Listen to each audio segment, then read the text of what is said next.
Okay, so can we just in a wrap, Chris, just get each of the panelists to give their key takeouts of what they'd like the webinar attendees to think of and to enact moving forward?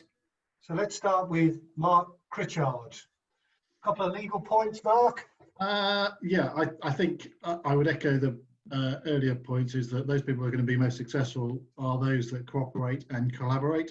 I would definitely echo the other Mark's comments about Aviva. People showing the right sorts of behaviours are more likely to prosper and their suppliers or customers prosper.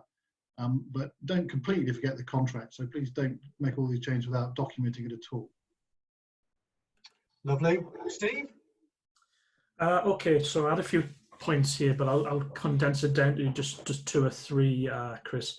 So first, I said during times of disruption, it's more important than ever to stay close to your customers and understand their, quite possibly and understandably changing needs. At the end of the day, disruption is essentially about change. Suppliers who are inattentive to their customers' changing requirements during times of disruption are those who are most likely to get left behind, what I call the what happened there effect. Second point would be act tactical, but think strategic. During these uncertain times, many organisations are understandably looking to batten down the hatches with a focus on cost reduction and keeping cash in the business. However, out of adversity comes innovation. Those organisations that use times of disruption to innovate and consider how they can strategically reposition themselves for the new normal are those that are most likely to thrive. And my final point, if I could, just want to make a point that about 20 years ago, a not-for-profit organisation called the Myelin Repair Foundation pioneered a technique called accelerated research and collaboration. It was a model to accelerate the development of drug trials through global collaboration between not-for-profits and biotech and pharma companies. The scale and scope of that scientific collaboration over the last 20 years has seen research and development timescales reduced by orders of magnitude, i.e. research into vaccines that might have taken over a decade now condensed into months.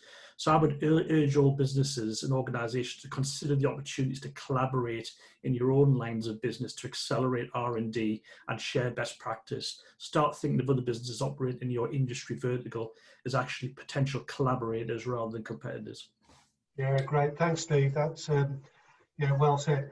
Mark Devonshire? I just want to, I'll be very quick. So just, we are going to come out of this.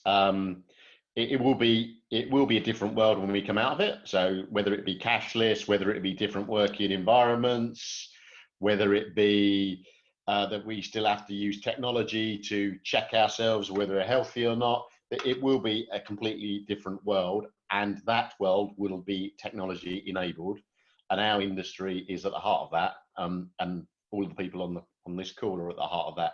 So I think my only message, because we've gone over all the messages, is we need to emerge from this, keep positive. There is a huge amount of change that will happen that requires all of our skills, and we're part of making the change happen going forwards. Lovely. And finally, Ravi, are you still with us? No, I think Ravi had to drop off. Yeah. And I guess for just one final comment from me. I mean, it says it on the slide that we've got up on the slide in front of us. Collaboration is the critical element. It's we need to be collaborating, which means doing all of those things that wrap around the concept of trust. So authenticity, empathy, making sense to our partners. Thanks, Kerry.